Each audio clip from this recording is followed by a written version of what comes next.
மேலறை தியானம் ஜூலை மாதம் 7ஆம் திகதி செவ்வாய்க்கிழமை 2026ஆம் ஆண்டு.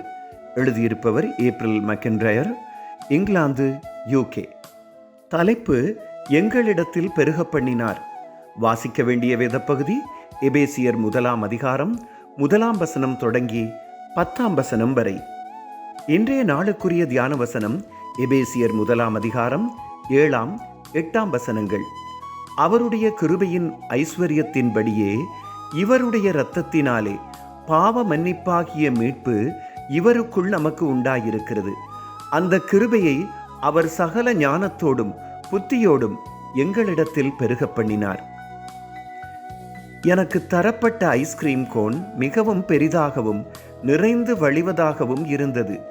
உள்ளே பருப்புகளும் தேன்பாகும் இருந்தன.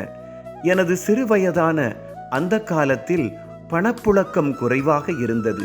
நான் கொடுத்த கொஞ்ச பணத்திற்கு அது அதிகமாக இருந்ததை என்னால் மறக்க முடியாது. இப்போ எனது 60ஆம் வயதுகளில் கடவுளின் கிருபை எங்களிடத்தில் பெருக பண்ணப்பட்டதாக எபேசியர் நிருபத்தில் வாசிக்கும்போது, சிறுவயதில் அந்த ஐஸ்கிரீம் கிடைத்த போது எனக்கு ஏற்பட்ட மகிழ்ச்சியைப் போல மகிழ்ச்சி ஏற்படுகிறது.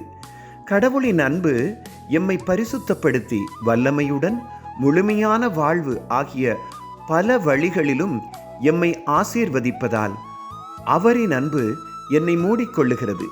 நாம் கஷ்டப்பட்டு உழைத்தோம் அல்லது பெரிய சாதனைகளை செய்தோம் என்பதற்காக இப்படியான ஆசீர்வாதங்கள் தரப்படாமல், கடவுள் எம்மை நேசிக்கிறார் என்ற ஒரே ஒரு காரணத்திற்காகவே தரப்படுகிறது.